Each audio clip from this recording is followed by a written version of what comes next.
ታፈርሳላችሁ፣ ቆርባችሁ ታፈርሳላችሁ፣ ዘምራችሁ ትዘፍናላችሁ፣ አሸብሽባችሁ ትደንሳላችሁ። እንደገና ወደ ኋላ ክርስቶስ እያለላችሁ ማህሌቱም ይመቸናል፣ ናይት ክለቡም ይመቸናል። እንዴት እናሳዝናለን! ወደፊትም ወደ ኋላ ይስማማናል። ጠዋት መቅደስ ውስጥ፣ ማታ ሌላ ቦታ፣ ጠዋት ጸበል፣ ማታ ስካር፣ ወደፊትም ወደ ኋላ ደርሰን በስመ አብ ወወልድ ወመንፈስ ቅዱስ አሐዱ አምላክ አሜን። ደርሳችኋል በሚል ርዕስ እንማራለን። ደርሳችኋል። ጸሎቱ፣ በረከቱ፣ አማላጅነቱ በሁላችን ይደርና ሐዋርያው ቅዱስ ጳውሎስ በደገኛይቱ የዕብራውያን መልእክት ምዕራፍ 12 ቁጥር 22 ላይ እንዲህ የሚል ቃል አስተላልፎልናል። እናንተማ ወደ ሕያው እግዚአብሔር ከተማና ወደ ጽዮን ተራራ ደርሳችኋል ይላል። ዕብራውያን ምዕራፍ 12 ቁጥር 22። ይህንን ቃል መነሻ አድርገን እንመካከራለን። ቅዱስ ጳውሎስ ይህችን መልእክት የጻፈላቸው በኢቦር ዕብራውያን ለተሰኙ ከይሁዲ እምነት ወደ ክርስትና ለገቡ አዳዲስ ክርስቲያኖች፣ አዳዲስ አማኞች ነው ይህን መልእክት የላከላቸው። እረ ለመሆኑ ይህች የዕብራውያን መልእክት መጽሐፍ የቅዱስ ጳውሎስ መልእክት ስለመሆኗ ምን ማስረጃ አላችሁ ብለው አንዳንዶች ቤተ ክርስቲያንን ሲጠይቁ ይሰማል። እውነት ነው፣ ጥያቄያቸው ተገቢ ነው። ምክንያቱም የዕብራውያን መልእክት ቅዱስ ጳውሎስ እንደ ሌሎቹ 13 መልእክታት ስሙን አልጠቀሰባት። 14 መልእክታት አለው በመጽሐፍ ቅዱሳችን ውስጥ። በ13ቱ ላይ በኢየሱስ ክርስቶስ እስር የሆንኩ እኔ ጳውሎስ የጌታ የኢየሱስ ክርስቶስ ባሪያ ጳውሎስ ያለ ስሙን ጠርቷል። በዚች በዕብራውያን መልእክት ግን ስሙን ሰውሮታል። በቀጥታ ወደ ጉዳዩ ገብቷል። ምዕራፍ 1 ቁጥር 1 ሲጀምር እግዚአብሔር ከጥንት ከአባቶቻችን በነቢያት ተናግሮ ሁሉን ወራሽ ባደረገበት ደግሞም ዘመናትን በፈጠረበት በልጁ በዚህ ዘመን መጨረሻ ተናገረ ብሎ ነው የሚጀምረው እና ልክ ነው። ለክርክር ለውይይት ይጋብዛል። ምክንያቱም ስሙን ሰውሯታል። ታዲያ በምን ታውቆ ነው የጳውሎስ መልእክት የምትሉን የሚል ጥሩ ጥያቄ ነው። በጣም ብዙ ምክንያቶችን ቤተ ክርስቲያን ታቀርባለች። እኔ ጥቂቶቹን ብቻ ልንገራችሁ። አንደኛ፣ በቅዱስ ጳውሎስ 14ቱ መልእክታት ውስጥ ቅዱስ ጳውሎስ የመልእክቲቱ ፊርማ አለው። ፊርማው አለች።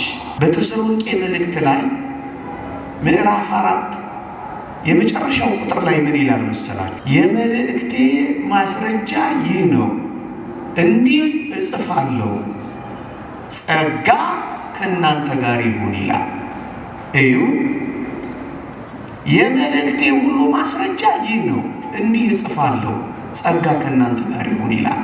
ይህቺ የቅዱስ ጳውሎስ የመልእክቱ ማስረጃ ወይም ፊርማው ናት። 14ቱ መልእክታት ውስጥ ይህችን ቃል ታገኛላችሁ። ጸጋ ከእናንተ ጋር ትሁን የምትለዋል።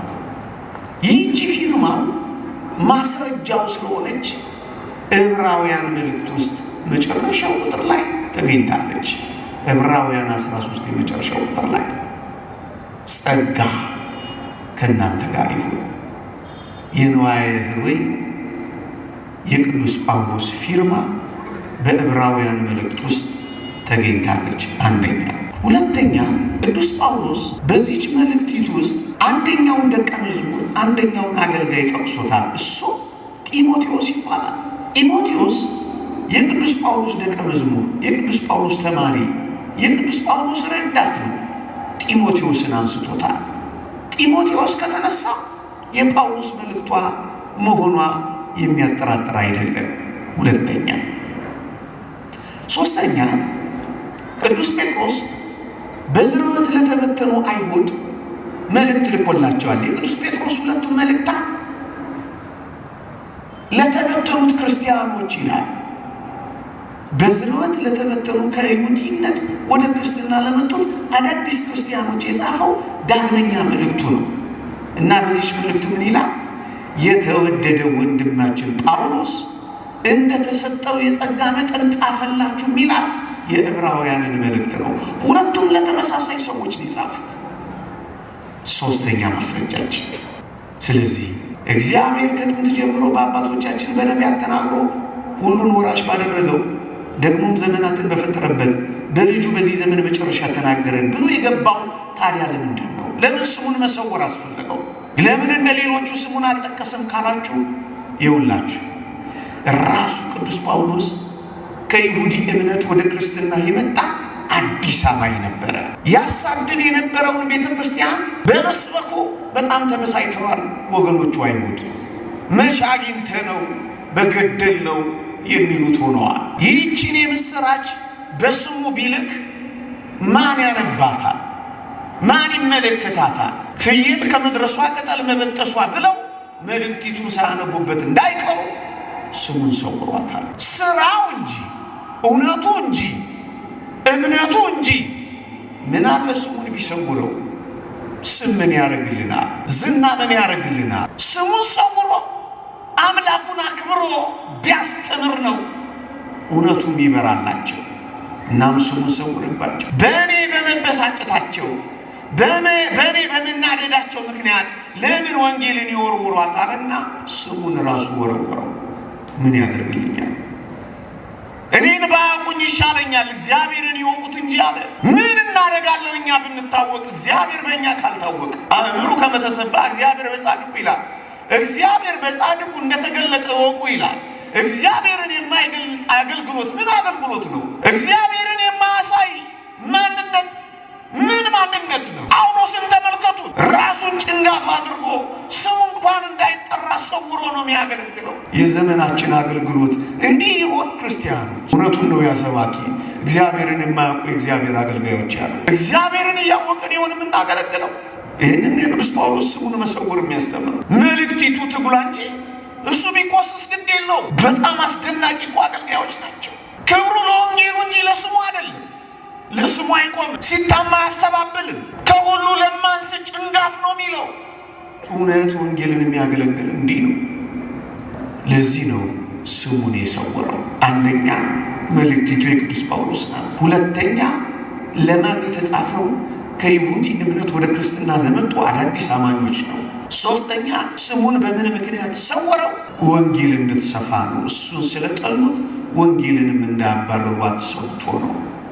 አራተኛ በምን ምክንያት ነው የጻፋት ይህችን የዕብራውያን መልእክት? አንደኛ እነዚህ አዳዲስ አማኞች ናቸው ብያቸዋለሁ። ከይሁዲ እምነት ወደ ክርስትና የመጡ አዳዲስ ክርስቲያኖች ናቸው። ነገር ግን አንድ ነገር ገጠማቸው።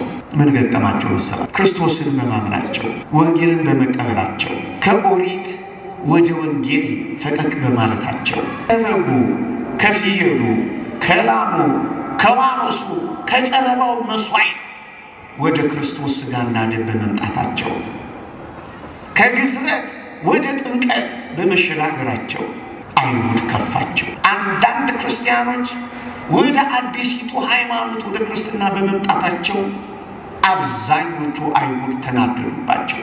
እንዴት ወንጌልን ይቀበላሉ?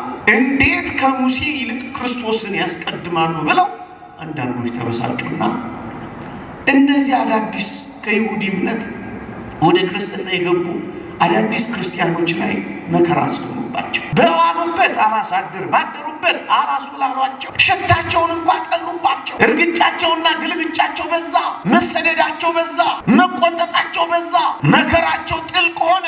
ያሳድዷቸው ጀመረ። መከራው በዛባቸው። አንደኛ። ሁለተኛ ከመከራው ጋር ከማህበራዊ ሕይወት ያገሏቸው ጀመረ። ከምኩራብም ያባረሯቸው ጀመረ። ፍቅራቸውን ይነፍጓቸው ጀመረ። እነሱ አምነዋል። ያላመኑ ቤተሰቦቻቸው ግን ብዙ ናቸው እና ምን ማለት ጀመሩ? እንዴ እኛ ጥቂቶች ብቻ የምናመልካት ሃይማኖት ናት እንዴ? ወንድሞቻችን እኮ አያመልኳት ብለው ስጋት ገባቸው። በቁጥር ስላነሱ፣ ከማህበራዊ ሕይወት ስለተገለሉ፣ ከስልጣን ስለተባረሩ ፈሩ። የሚያጡት ነገር አስፈራቸው። ብቻቸውን የሚቀሩ መሰላቸውና ሆድ ባሳቸው። አዲሲቷ ሃይማኖት ወንጌል ከሰው የምታርቅ፣ ከሰው የምታገል፣ ብቻ የምታስቀር ናት እንዴ አሉላችሁ። እናስ ወደ ኋላ ማፈግፈግ ጀመሩ። መከራው በዛ፣ ብቻችንን ሆን፣ ተገለልን እና እንዴት ከእንግዲህ ወደፊት እንሄዳለን አሉና ወደ ኋላ ማፈግፈግ ጀመሩ። ሁለተኛ፣ ሶስተኛ መከራውም ይብዛ፣ መሰደዱም ይብዛ፣ መገለሉም ይብዛ፣ ብቻችንን እንሆን ግድ የለም አሉ። አንድ ተስፋና መጽናኛ ነበራቸው። እሱ ምን ነበር? አምላካችን ኢየሱስ ክርስቶስ ቶሎ መጥቶ ስለሚወስደን ግድ የለም አሉ።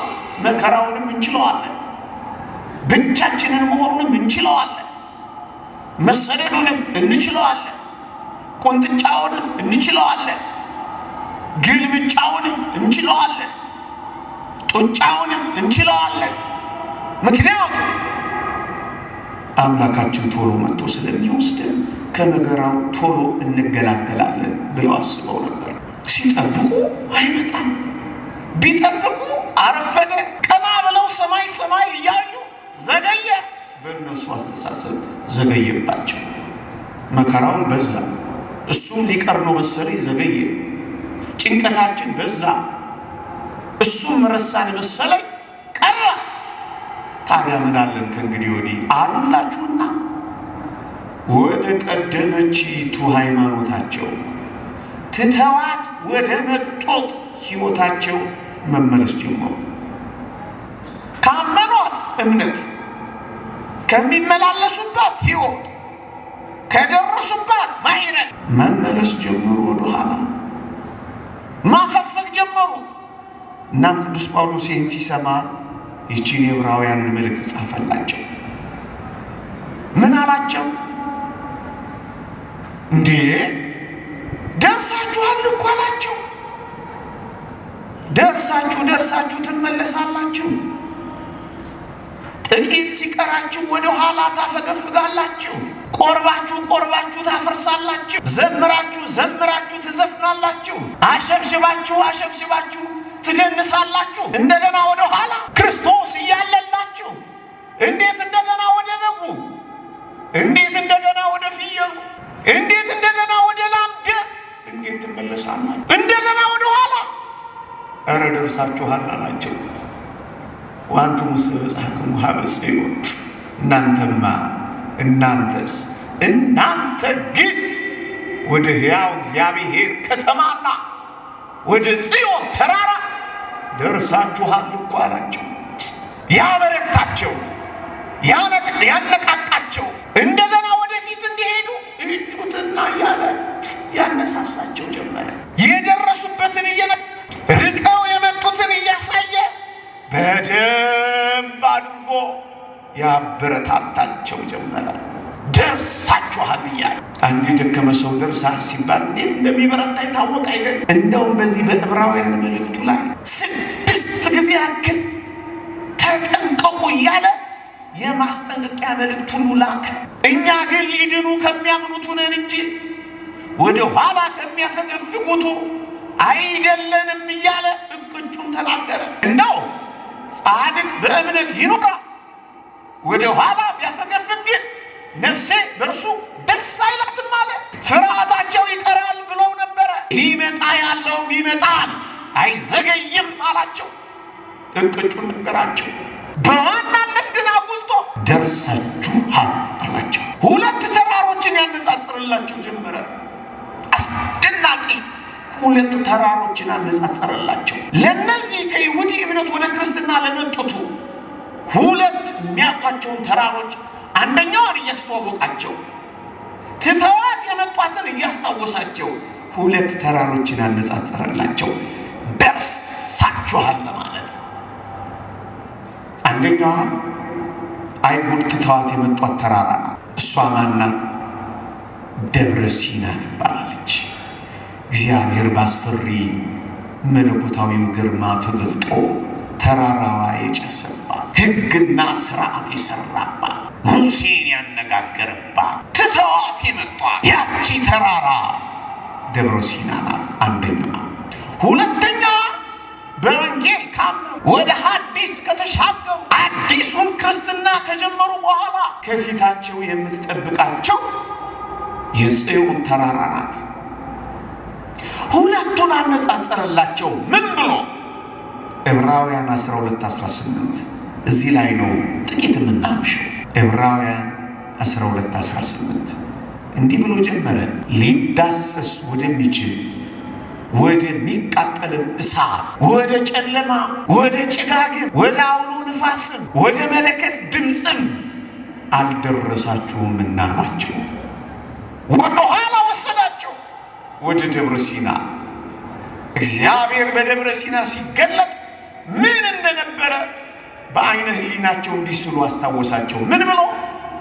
ሊዳሰስ ወደሚችል እሳትና ወደ ጨለማ፣ ወደ ጭጋግም፣ ወደ አውሎ ንፋስም፣ ወደ መለከት ድምፅም አልደረሳችሁም እኮ አላቸው። እና እንዴት ነው የደረስነው? እናንተማ እናንተስ እናንተ ግን ወደ ሕያው እግዚአብሔር ተራራና ወደ እግዚአብሔር ከተማ እኮ ነው የደረሳችሁት አላቸው። ምን በቃ ደብረ ሲና አላቸው። እንዴት አድርጎ? የሚዳሰስ እሳትና ጨለማ ብሎ። ወገኖቼ በዛች በደብረ ሲና እሳት ነበረ። እሳቱ ግን የሚዳሰስ ነበረ። የሚዳሰስ እሳት አይታችሁ ታውቃላችሁ? እርግጠኛ ነኝ አይታችሁ አታውቁም። በደብረ ሲና ግን እሳቱ የሚዳሰስ፣ ጨለማው ግዙፍ የሆነ ነበረ። ሊዳሰስ የሚችል እሳትና ጨለማ ነበር አላቸው። ይኸውላችሁ እሳት ነው ግን ጨለማ አለ። አያስደንቅም? እሳት እኮ ካለ ጨለማ ያርቃል። ምክንያቱም እሳት ብርሃን ይሆነዋል። የደብረ ሲና እሳት ግን ብርሃን እንኳን የለውም። ይፋጃል፣ ብርሃን ግን የለውም። ያቃጥላል፣ ነጸብራቅ ግን የለውም። ጨለማ ነው። እዩ፣ እሳቱ ጨለማውን፣ ጨለማው እሳቱን አላሸነፈው። ሁለቱም ግዘፍ ነስተው ይዳሰሳሉ። እንዴት እንደሚያስፈራ ተመልከቱ። አይን ቢያወጡ የማይታይ ጨለማ። ይሄ ብቻ አይደለም፣ በጣም የሚያስደንቃችሁ ጨለማ ከሆነ ጭጋግ ለማየት በጣም ከባድ ነው። ጭጋግ ግን በሰማይ ላይ ይታይ ነበር። እንዴት ብርቱ ጭጋግ እንደሆነ ተመልከቱ። ጨለማው ብርቱ፣ እሳቱ ብርቱ፣ ጭጋጉ ደግሞ ብርቱ ነበር ይላል። አራተኛው ብርቱ አውሎ ንፋስ ነበር ይላል። አውሎ ንፋስ ካለ ያለ ጥርጥር ወይ ጭጋጉ ይበተናል ወይ እሳቱ ይጠፋል። ይሄ አውሎ ንፋስ ግን እሳቱንም አያጠፋው፣ ጭጋጉንም አይበትነው። ሁሉም አስፈሪ ሆነው ቀጥለዋል በደብረ ሲና ታየው። ይሄ ብቻ መሰላችሁ?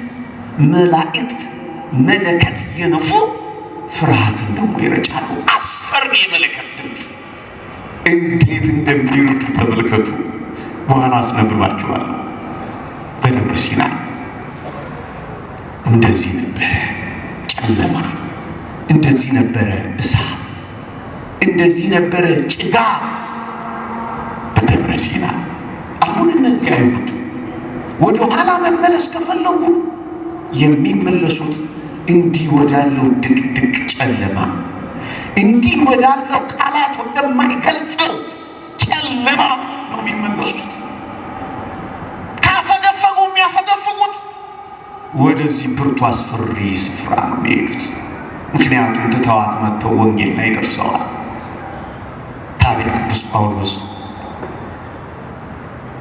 እኛ ግን ነፍሳቸውን ሊያድኑ ከሚያምኑት ነን እንጂ ወደ ኋላ ከሚያፈገፍጉት አይደለም ያላቸው እንዲህ ወዳለው ቦታ መሄድ ስለማይፈልግ ነው እንጂ እንዲህ ናት አለና ገለጸላቸው። ምን? የሕያው የእግዚአብሔር ከተማ እሷ የጽዮን ተራራ ናት አላቸው።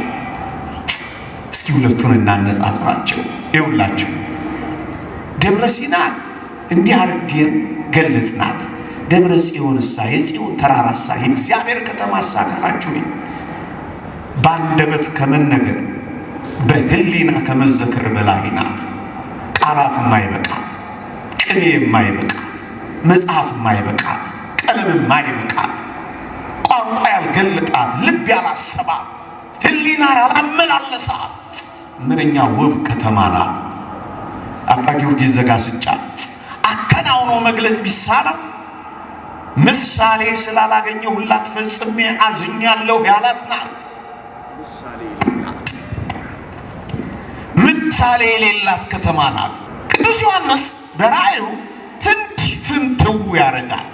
ይኸውላችሁ ብርቲና ያ ብርቱ ጨለማ ያ ብርቱ እሳት ነው የነበር። ይህችኛይቱን ደብረ ጽዮን ደግሞ ተመልከቷት። ነቢዩ ኢሳይያስ መረላት። ነቢዩ ኢሳይያስ ፀሐይና ጨረቃ ሊያበሩላት አያስፈልጋትም አላት። ፀሐይ አይወጣባት፣ ጨረቃ አይሰለጥንባት፣ ከዋክብት በሰሌዳዋ አይነጠፉባትም እና ብርሃን ከየት ታገኛለች ስትሉ ቅዱስ ዮሐንስ በፍጥሞ ደሴት ታስሮ ያያትን መብራቷ በጉ ኢየሱስ ክርስቶስ ነውና ይላል። ራሱ በጉ ራሱ አምላኳ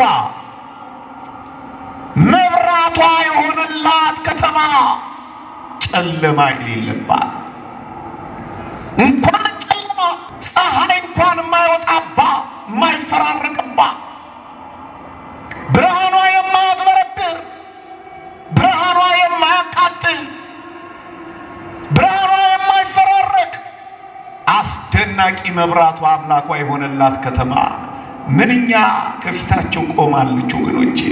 አሁን ወደፊት ወደ ብርሃኑ ይሄዳሉ ወይስ ወደ ኋላ ወደ ጨለማው ይገባሉ?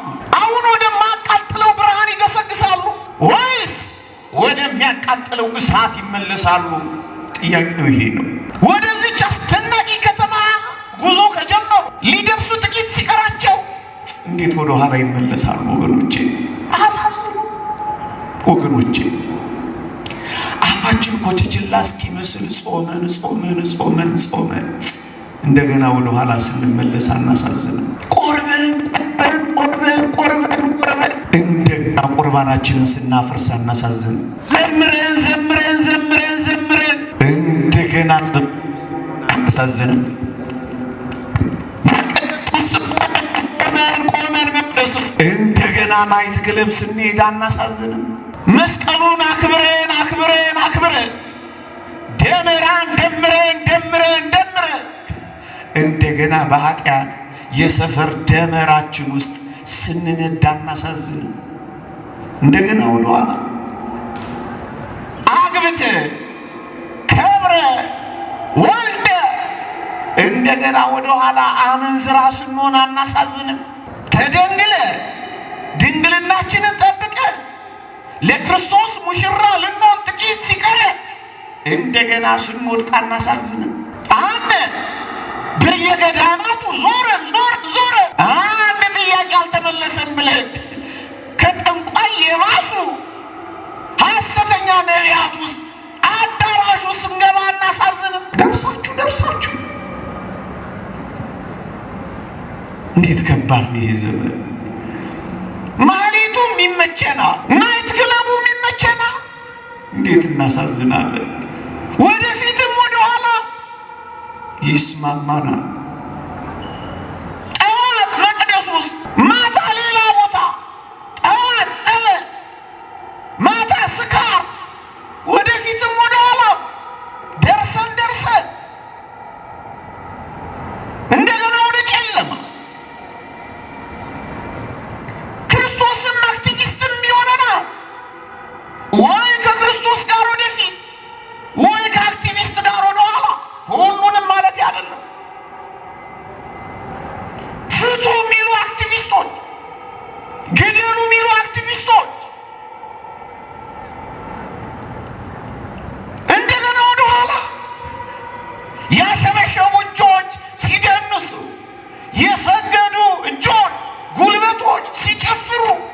እንደገና ወደ ኋላ ደርሳችኋል እኮ ክርስቲያኖች።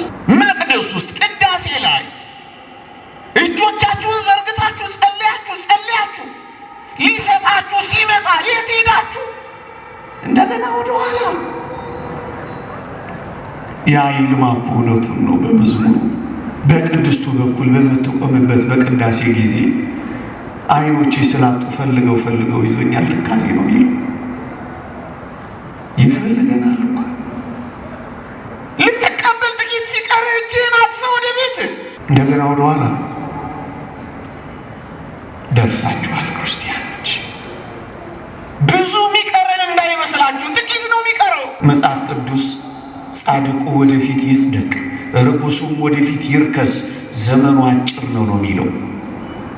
ብዙ መስሏችሁ ተስፋ እንዳትቆርጡ ወጣቶች ሆይ፣ ተስፋ የሌላችሁ መስሏችሁ ሲባጎ እንዳትይዙ። ተስፋችን ይህ ዓለም አይደለም። ተስፋችን የዚህ ዓለም ብልና ባለጸግነት አይደለም። ተስፋችን ከዚህ ዓለም አይደለም። ተስፋችን ከሰማይ። ተስፋ ደግሞ አያሳፍርም። እግዚአብሔርን አምኖት ያፈረ ማን ነው ይላል ሲራክ። በመከራ እንዳለ የጣለው ሰው ማን ነው ይላል። ደርሳችሁ እንዴት ትመለሳላችሁ? ይቺ የጽዮን ከተማን ትንሽ ላስጎብኛችሁ ወገኖቼ። መብራቷ በጉ የሆነባት እቺ ከተማ ምንኛ ውብ ከተማ ናት። እዛው መቅረት የሚያስመኝባት ታስታውሱ ይሆን? ጌታችን ወደ ደብረ ታቦር ሐዋርያቱን ወስዷቸው ጥቂት ከመለኮታዊው ብርሃኑ ጥቂት ቢያሳያቸው ቅዱስ ጴጥሮስ ከዚህ አንወርድም እኮ ነው ያለው። አያችሁ፣ የትንሣኤውን ሕይወት ጥቂት እፍታ ነው ያቀመሰው። ግን ኧረ ከዚህ አታውርድን ብሎ ነው የጮኸው። ከዚህ ከፍታ እንዴት ይወርዳል ወገኖቼ? ከዚህ ከፍታ እንዴት ትወርዳላችሁ? ከዚህ ቅዳሴ ወደ የትኛው አዳራሽ ጭፈራ ትሄዳላችሁ? ከዚህ ዕጣ ሌላ ዕጣን ታገኛላችሁ? ከዚህ የክርስቶስ መዓዛ ሌላ መዓዛ ታገኛላችሁ? ከዚህ ከፍታ ትወርዳላችሁ? እዚያ ከፍታ ላይ ታስታውሳላችሁ፣ ዳስ እንስራ ሲለው ብሩህ ደመና ጋረዳቸው ይላል። ቤት ማንሰራባት ከተማ፣ መሬት ማንለካካባት ከተማ፣ ካርታ ለማውጣት ወዲህ ወዲያ ማንልባት ከተማችን፣ ራሱ እግዚአብሔር የሰራት ከተማችን አትናፍቃችሁ ይሆን? ለዚህ እኮ ነው ቅዱስ ጳውሎስ በዚህ በዕብራውያን መልእክቱ ላይ በዚህ የምትኖር ከተማ የለችንም፣ ትመጣ ዘንድ ያላትን እንፈልጋለን ያለው እኮ ለዚህ ነው። ተስፋ ላስቆርጣችሁ አይደለም። እቺ እኮ የእውነት ከተማችን አይደለችም። እቺ እኮ የዘላለም ሀገራችን አይደለችም። ተስፋ እንዳትቆርጡባ። ምናልባት መታወቂያችሁ የሆነ ያሳሳታችሁ። መታወቂያችን የመኖሪያ መታወቂያ ነው የሚለው። የመኖሪያ መታወቂያ አይደለም። ይሄ የመቆያ መታወቂያ ነው። መቆያ ነው፣ መኖሪያ አይደለም። ማረፊያ ነው፣ ማረፊያ አይደለም። እንዳትሳሳቱ። አድሮ ሄጆች አልፎ ሄጆች ነን እኛ።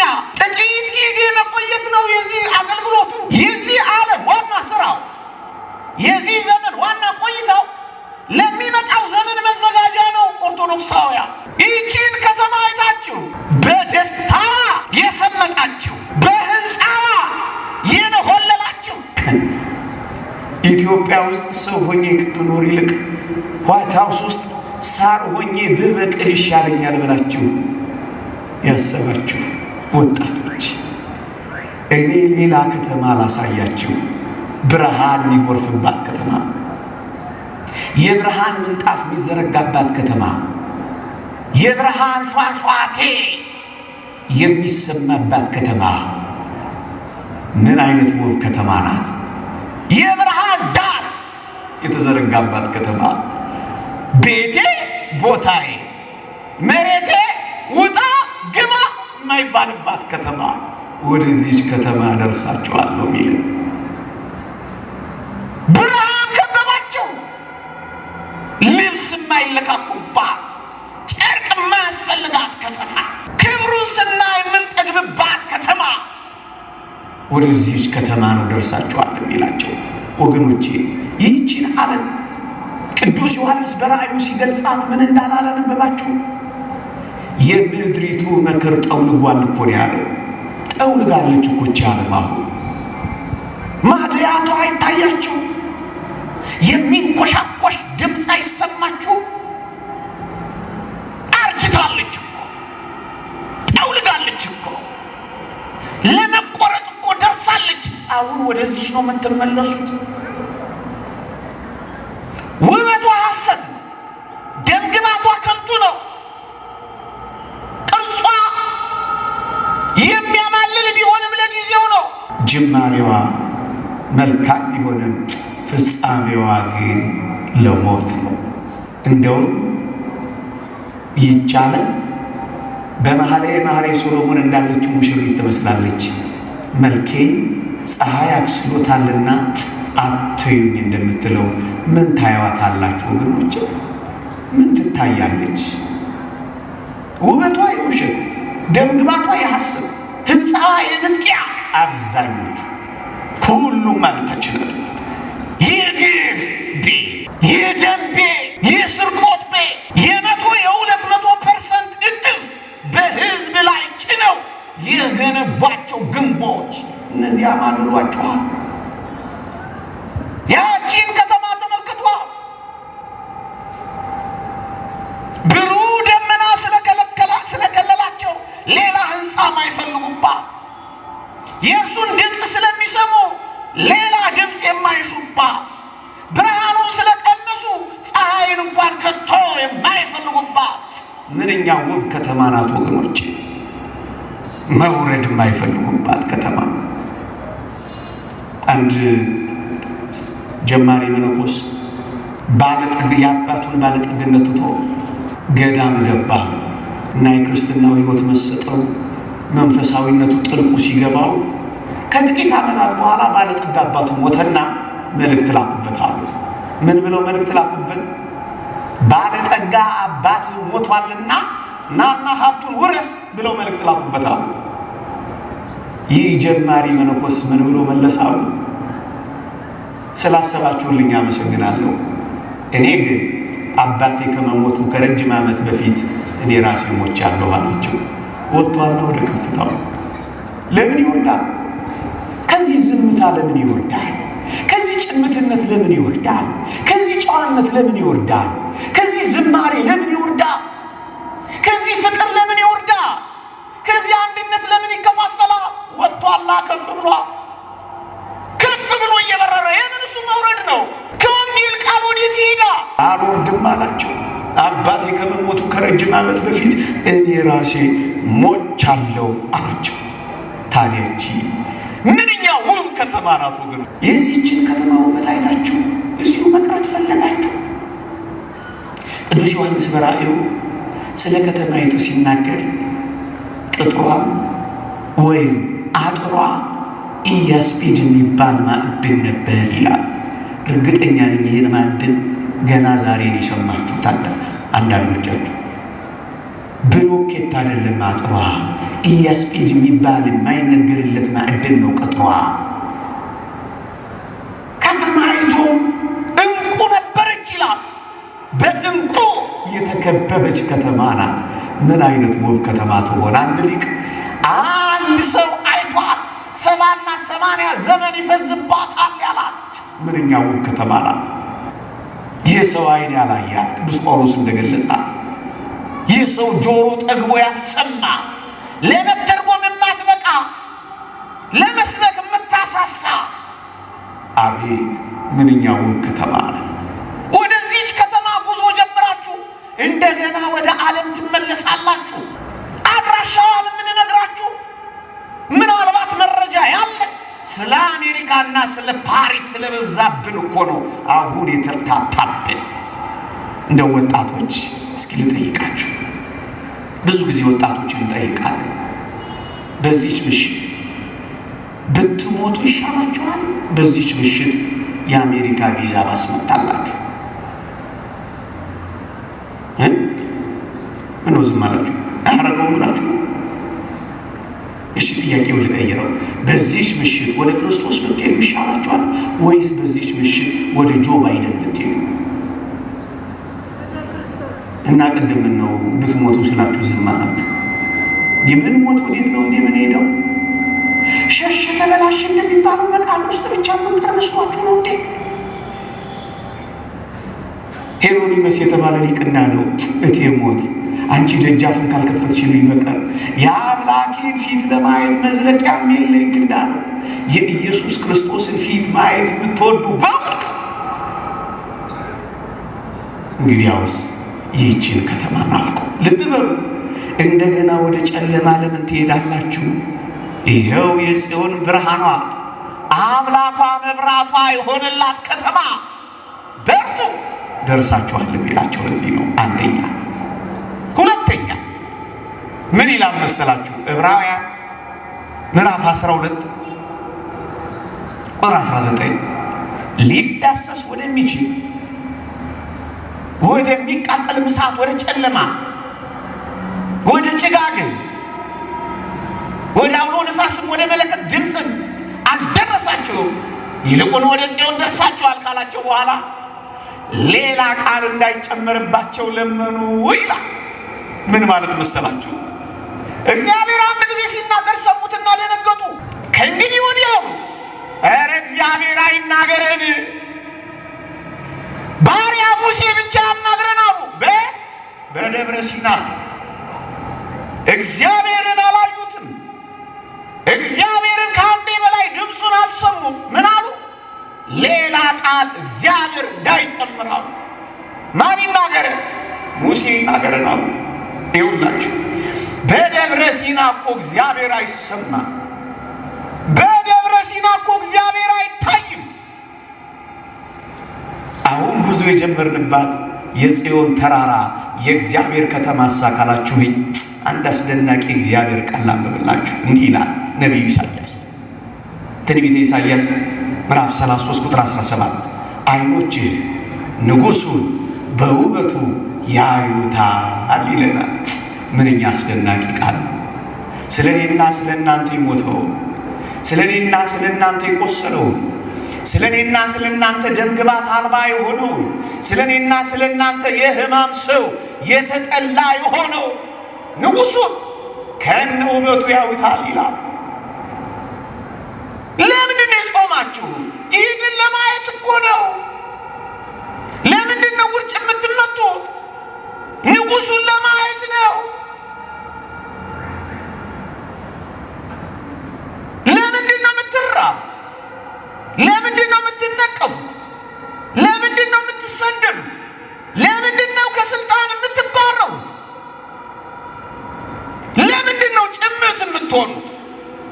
ለምንድን ነው ስርዓት ያዦች የምትሆኑት? ንጉሡን ከነውበቱ ለማየት ነው። ይሄው በደብረ ሲና እግዚአብሔር አይታይ፣ በደብረ ጽዮንሳ በእግዚአብሔር ከተማሳ ፊት ለፊት እናየዋለን። ክርስቲያኖች የክርስትና የማያቋርጥ ደስታ፣ የክርስትና የመጨረሻው ተድላ መንግሥተ ሰማያት መግባት እንዳይመስላችሁ እሱን ፊቱን እያዩ ለዘላለም መኖር። እደግመዋለሁ፣ የተድላችን ጫፍ፣ የደስታችን ማሰሪያ፣ የፍስሐችን ፍጻሜ የተወደደ የፊቱን መልክ በማየት ለዘላለም መኖር ነው። ቅዱሳን የሚናፍቁት ይህንን ነው። የአምላክንስ ፊት መቼ አያለው ነው ጥያቄያቸው። ዳዊት ሳኦል ሲያሳድደው፣ ልጁ አቤሴሎም ሲያባርረው፣ ጠላት ሲነሳበት፣ ያ ሁሉ መከራው አያስጨንቀውም ነበር። የዳዊት አንድ መከራ ምን ይመስላችኋል? አቤቱ ፊትህን ከኔ ለምን ትመልሳለህ?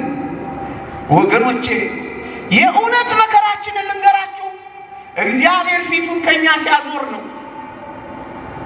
መከራው ሁሉ ይምጣ፣ መሰደዱ ይምጣ፣ መነቀፉ ይምጣ፣ መጠላቱ ይምጣ፣ ብቻ መሆንም ይምጣ፣ ግን እግዚአብሔር ከኛ ጋር አለ ወይ ነው ጥያቄ።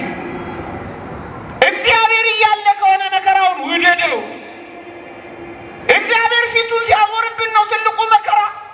እግዚአብሔር አለ ወይስ የለም? ልትከስር ትችላለህ፣ ግን እግዚአብሔርን ካልከሰርክ ደስ ይበል። ምንም ላይኖር ይችላል። ባለጸጋው እግዚአብሔር ካለ ደስ ይበል። ያ ሊቅ እንዳለው እኮ ነው ያ ባለቅኔ፣ ሥጋህን በልቼ ደምህን ጠጥቼ ሲኦል ብታወርደኝ አብረን እንወርዳለን እኔንም ቸገረኝ እኮ ያለ። ሲኦል ለምን አይሆንም? እግዚአብሔር ካንተ ጋር ካለ ሲኦልን አትፈራ። ተራሮች ወደ ባህር ልብ ቢገቡ ልቤ አይፈራም አይደል ያለው? ብቻ እግዚአብሔር ይሁን። ዮሴፍን አላያችሁት? ጉድጓድ ተጣለ፣ እግዚአብሔርም ከዮሴፍ ጋር ነበር ይላል። የትም ጉድጓድ ይጣሉ፣ ብቻ እግዚአብሔር አብሮአለ ወይ? የትም ወህኒ ይወርውሩ፣ እግዚአብሔርም ከዮሴፍ ጋር ታስሮ ነበር ይላል ሊቁ። እግዚአብሔር አብሮ ታስሯል ወይ? አንድ እጁን ያሰረው እግዚአብሔር ነው ወይ? ይሄ ነው ትልቁ ጥያቄ። የአምላክንስ ፊት መቼ አያለው? አንተ ፊትህን አታዙርብኝ። ትልቁ ጸሎታችን እኮ ይሄ ነው።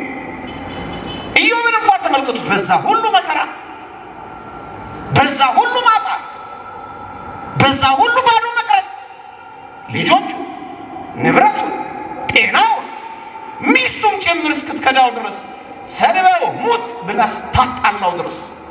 ታዲያ ከዚህ የበለጠ ባዶነት አለ? አንተ እኮ ሀብት ብታጣ ንብረት አላጣ ይሆናል። አንተ እኮ ንብረት ብታጣ ልጆች በልጆች ተባርከ ይሆናል። ይህንን ሰው ግን ተመልከቱት፣ ምን እንዳለ ታውቃላችሁ? ይህ ቁርበቴ ከጠፋ በኋላ ከሞትኩ በኋላ ማለቱ ነው። በዚያም ጊዜ ከሥጋዬ ተለይቼ እግዚአብሔርን እንዳያውቃለሁ። እኔ ራሴ አየዋለሁ፣ ዓይኖቼ የሚመለከቱታል፣ ልቤ በመናፈቅ ዝሏል ይላል። መከራው ፊቱን ያስረሳችሁ፣ መከራችሁ እግዚአብሔርን ማየት ያዘነጋችሁ፣ ስቃያችሁ እግዚአብሔርን እንድትክዱ ያደረጋችሁ። ይኸው ኢዮብን ተመልከቱት። እግዚአብሔርን እንዳያውቃለሁ ዓይኖቼ የሚመለከቱታል፣ ልቤ በመናፈቅ ዝሏል አለ። ምን ይሆን የናፈቅነው ክርስቲያኖች? በደብረ ሲና እኮ እግዚአብሔር አሁን በዚህች ዓለም እግዚአብሔር እየታየ ነው። አታሳዝንም? እች ዓለም ተሰብስበው የማይስማሙባት፣ ድርድር ጀምረው የሚያቋርጡባት፣ ሰላም ሰላም ብለው ጦርነት የሚሰብቁባት። የተባበሩት መንግስታት በር ላይ ምን እንደጻፉ አልሰማህም? የነቢዩን ቃል እኮ ነው የጻፉት። ሰይፋቸውን ማጭድ ጦራቸውን ማረሻ ያደርጋሉ ብለው ለጥፈዋል። ስሙ፣ ሰይፋቸውን ኒኩሌር አደረጉት፣ ማጨጃቸውን ሰርጓጅ መርከብ ሰሩበት። ታዲያ ምን ትታመናለህ ከጦረኞች? እግዚአብሔር ብቻ እንዲህ ተስፋ። ማንን ትናፍቃለህ? እንደገና ወደ ኋላ አረጋዊ መንፈሳዊ መልክህን ማየት ተለል ተለል ያደርገኛል። ፍቅር ያዝለኛል። አንተን መዘከር ያቃጥለኛል። እንደውም ይህንን ባሰብኩ ጊዜ፣ አንተን ማየትን ባሰብኩ ጊዜ ብዕሬን ስብራት ስብራት ይለኛል ይላል። አቤት ይህ ፍጥረት እግዚአብሔርን የማየት ናፍቆት! በመጨረሻው ቀን በትንሣኤ ዘጉባኤ ፓትርያርክ ሲኖዳ ብዕሬ ዝም አለች ይላሉ። ሪሰሬክሽን ትንሣኤ የሚለውን መጽሐፋቸውን ሲጽፉ ልክ እችን ቀን ሳስባት ይላሉ ብዕሬ መጽሐፍ አቆመች ይላሉ። የሁላችን ናፍቆት ምንድን ነው? ምንናፍቀው በዛች በደብረ ጽዮን እኮ የሚታየው ይህ አስደናቂ ተወዳጅ ፊቱ ነው። ይህንን ፊት ለማየት የሚወዱ ሁሉ፣ የሚናፍቁ ሁሉ ወደ እሱ ለመሄድ ይቸኩላሉ። ለዚህ እኮ ነው ቅዱስ ዮሐንስ በራእዩ ይህችን ከተማ ካያት፣ በጉን ካየ በኋላ ምን እንዳለ ታውቃላችሁ?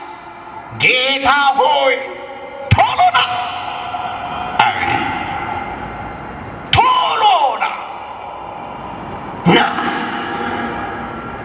ይህችን በዓይነ ሕሊና የሚጎበኙ ሰዎች ይቸኩላሉ ያልኳችሁ ለዚህ እኮ ነው።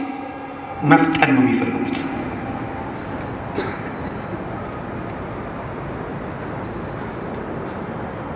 አንድ ጩኸት ድሃ፣ እንደኔ ያለ ምስኪን ጩርጤ ድሃ ንጉሱ ለራሱ ያዘጋጀላትን አዳራሽ ሸላልሞና አስውቦ እሰጥሃለሁ ብሎ ቃል ገባለት። ወደ ንጉሱ አዳራሽ እንዲገባ ቃል ተገባለት። ይህ ምስኪን ድሃ እስከዚያ ግን ሽታና ክርፋት ያለበት ቦታ ለጥቂት ጊዜ ተወው። ይህ ምስኪን ድሃ አንድ ነገር ይናፍቃል፣ ይቸኩላል። ወዴት ለመሄድ? አዳራሽ ለመሄድ ይቸኩላል። የዚህች ዓለም ሽታና ክርፋት ተሰምቷቸዋል።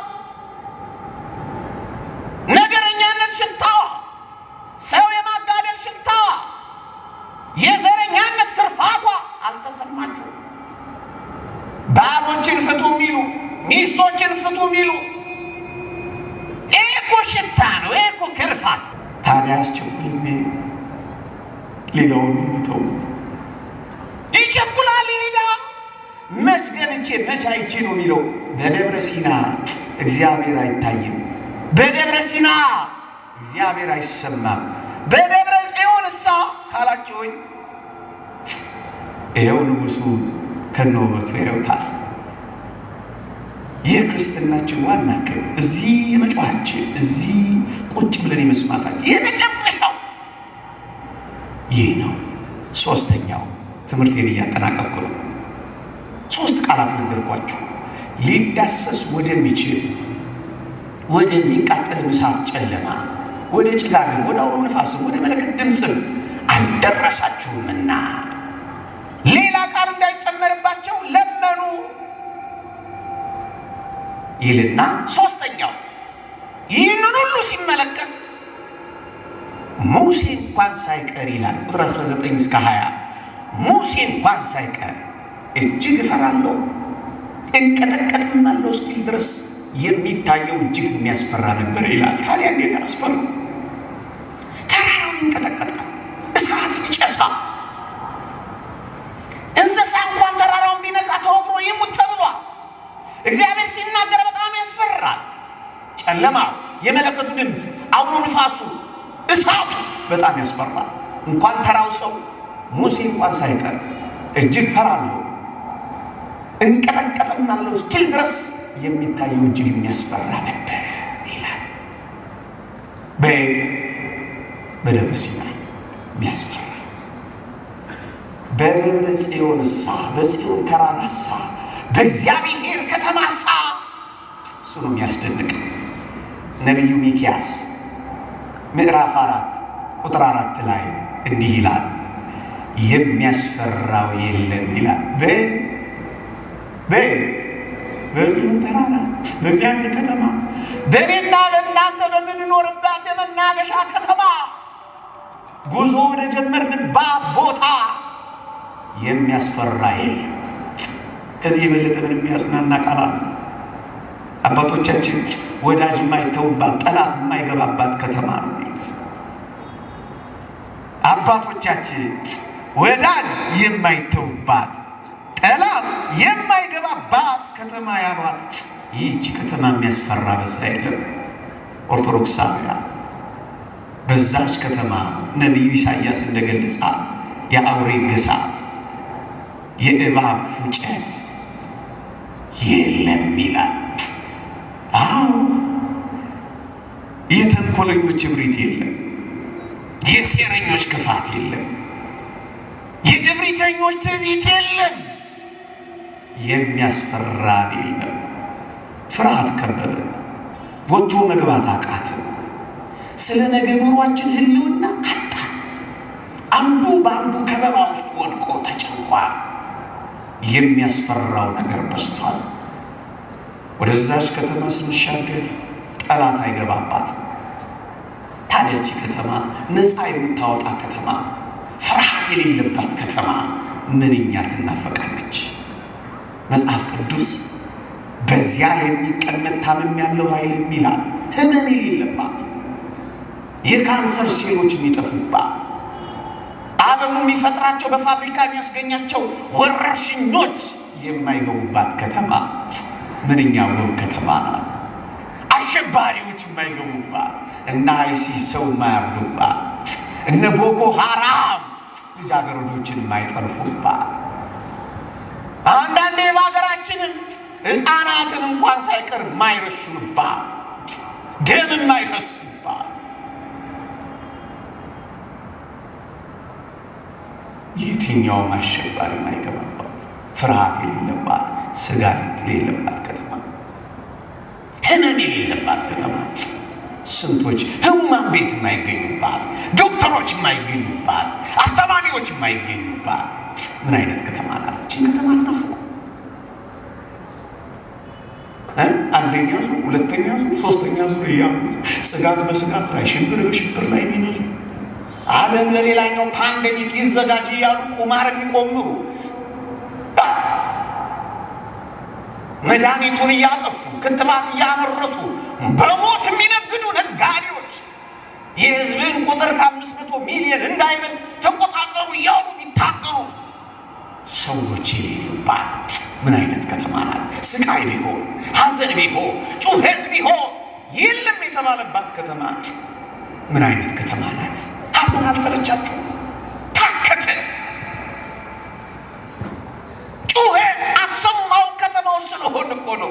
ጩኸታቸውን ጩኸት አታደርጉትን፣ እንባቸውን እንባ አታደርጉትን፣ ስፍራ ማጣታቸውን ስፍራ እንደማጣት አትቆጥሩትን፣ ሐዘናቸውን ሐዘን ስቃያቸውን ስቃይ አድርጋ እኮ ነው ክርስትና የምትቆጥሩ።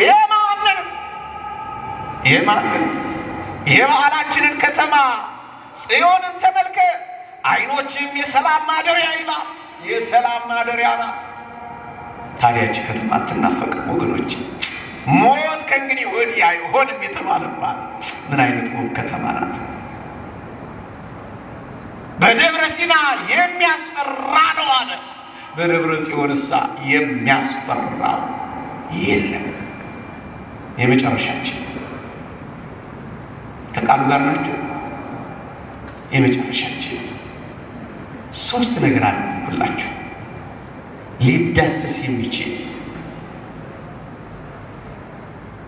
የሚያቃጥል እሳት፣ ጨለማ፣ ጭጋግ፣ አውሎ ነፋስ፣ የመለከት ድምፅ አንደኛ። ሁለተኛ የሚታየው እጅግ የሚያስፈራ ነበረ።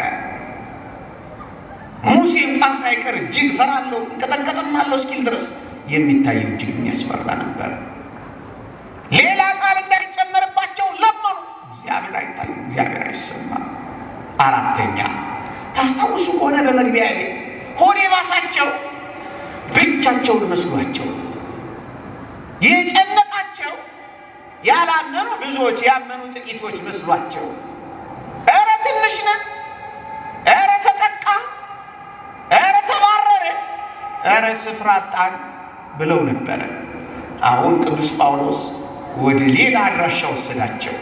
ይኸውላችሁ እንኳን እግዚአብሔርን ሊያዩ በሲና ተራራ ሙሴን እንኳን ማየት አቅቷቸው ነበርና ሙሴ ተገልበብ ለነ ሙሴ ሆይ ተሸፈንልን ይሉት ነበር። የሙሴን የፊቱን ብርሃን እንኳን በደብረ ሲና ማየት አቅቷቸው ነበር። ሙሴን እንኳን ማየት አልቻሉ። በጨርቅ ተሸፍኖ ነበር የሚያናግራቸው። አሁን በደብረ ጽዮንስ፣ አሁን በእግዚአብሔር ከተማስ፣ አሁን ጉዞ የጀመሩባትስ ዕብራውያን 12 ከቁጥር 23 እስከ 24 እንዲህ ይላል።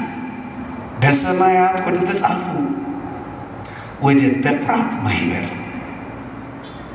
ፍጹማን ወደ ሆኑ ወደ ጻድቃን መንፈሶች ደርሳችኋል ይላቸዋል። አቤት ምድር ላይ ሰው አባሯቸዋል፣ ግን አይዟችሁ ከቅዱሳን ጋር ባለአገሮች ናችሁ ይላቸዋል። የት ነው የደረሳችሁት? ወደ በኩራት ማህበር፣ ድል ወደ ነሱ ወደ ሰማዕታት ማህበር ደርሳችኋል ይላቸዋል።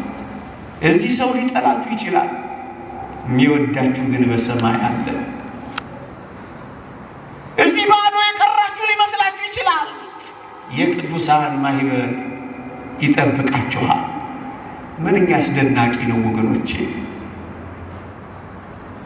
ከቅዱሳን ጋር ባለሀገሮች እንጂ እንግዶችና መጻተኞች የማትሆኑባት ከተማ በሰማይ አለች። ምን አይነት ውብ ከተማ ናት እቺ ከተማ! ስደተኛ ማንሆንባት፣ እውነተኛ ቤታችን። አሁን እኮ ስደተኞች ነን። ይህን ታምናላችሁ? እኔ በምድር ላይ ስደተኛ ነኝ እኮ ነው ያለው። ተሰደን እኮ ነው በኃጢአት እዚህ መጣ። ስደተኛ እኮ ጥሪት ይዞ ወደ ሀገሩ ለመሄድ ነው የሚናፍቀው። ስደተኛ እኮ አይኑም ልቡም ያለው ሀገሩ ጋር ነው። ስደተኛ ብቻ ነን እኛ። አልፎ ያጆች ብቻ ነን ያልኳችሁ ለዚህ እኮ ነው።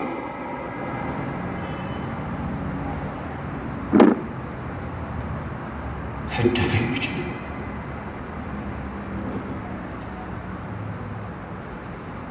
ከተማ አለ፣ ሀገር አለ፣ ቤት አለ፣ ልብስ አለ፣ ኑሮ አለ። ወደዛች ነው የምንሄደው። እስኪ አንድ ምሳሌ ልመስልላችሁ።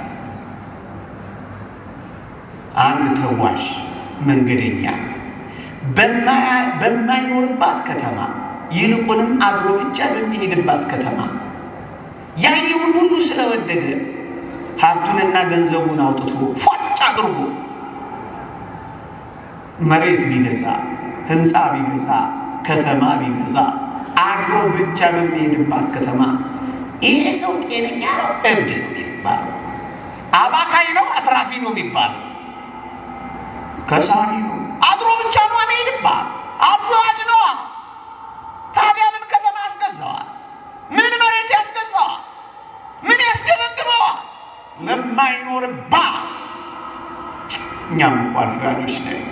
ገንዘባችንን አባከን፣ ጸጋችንን አባከን፣ ጉልበታችንን አባከን፣ የእግዚአብሔርን የአባትነት ፍቅር ናፍቆት አባከን። ብቻችንን ቀኝ ሁሉንም እዚህ ጨረስ። ድሆችን ከልክለን፣ ችግረኞችን በር ዘግተን ብቻችንን የ200,000 ብር ምሳ እያወጣ ርግፍ ነው። የምትወዷት ከሆነ ሀብታችሁን ወደ ሰማይ ላኳት። መላከ ሰላም መላከ ብርሃን ሰላማ የሚባሉ እንዳደረጉት ይሰጣሉ። ለድሃ ለችግረኛ ይሰጣሉ። ያያቸው ሰው ምን ነው ሀብቶትን እንዲጠሉት? ምን ቢጠሉት ነው እንዲህ የሚበትኑት አሏቸው አሉ። እኔም ልጆቼም ኋላ ወደምንሄድበት ቦታ ቀድሜ በሰደው ጠላሁት ወይስ ወደድኩት አሉ። ወደ ማረፊያችሁ ላኩት፣ ወደ ወደባችሁ ላኩት፣ ወደ ዋናው ቦታችሁ አሻግሩት። ጭርስ አታድርጉት የክርስቶስን ገንዘቦች። ይሁን የቅዱሳን ማህበርና ህብረት እኛን እየጠበቀ ነው። አብረን እስክንዘምር ብቻችንን ብላችሁ እንዳይከፋችሁ አብረውን የሚቆሙ አሉ። መላእክት አሉ። ይልቁንም ታቦት ዘዶር የምትባል እመቤታችን አለች። ምንኛ አስደናቂ ነው እሷን ማየት! ምንኛ አስደናቂ ነው ስለሆነው ነገር ሁሉ መስማት! ምንኛ አስደናቂ ነው ያን ዝማሬ መሳተፍ። እንዳይከፋችሁ፣ ተስፋ እንዳትቆርጡ፣ ብቻችንን ቀረን ብላችሁ ጭርምት ኩርምት እንዳትሉ፣ ወደ ሌላ እንዳትኮበልሉ፣ ወደ ናይት ክለብ እንዳትሄዱ። ሌላ ዝማሬ አለ። ቁልቁል ከተሰቀሉት ጋር ከነ ጴጥሮስ ጋር እንኖራለን። ቁልቁል ከሚሰቅሉት ጋር መኖር ታከተ። አዎ በመጋዝ ከተሰነጠቁት ጋር እንጂ መጋዝ ከሚሰነጠቁት ጋር መኖር ታከተ። አሉ በሰይፍ የተቆረጡ፣ በመንኮራኩር የተፈጩ፣ በሰርምኔስ አደባባይ የተጎተቱ፣ በኔሮን ቄሳር መናፈሻ ከነ ሕይወታቸው የተቃጠሉ ይጠብቁናል፣ ይጠብቁናል። እና ክርስቲያኖች አዎ ደርሳችኋል። እዚህ ሀገር ቢያሳጡህም ከቅዱሳን ጋር ባለ ሀገር ነህና ደርሰሃል። ድል ከነሳው ከሰማዕቱ ጊዮርጊስ ጋር አሁን አብረህ ትቆማለህ። ግን ያስደንቃል እግዚአብሔር ቸርነት። እዚህ እንግዳ ቢያደርጉህም እዚያ ቤተኛ ነህ። እዚህ ቢያሳድዱህም እዚያ በሐዋርያት እቅፍ ትገባለህ።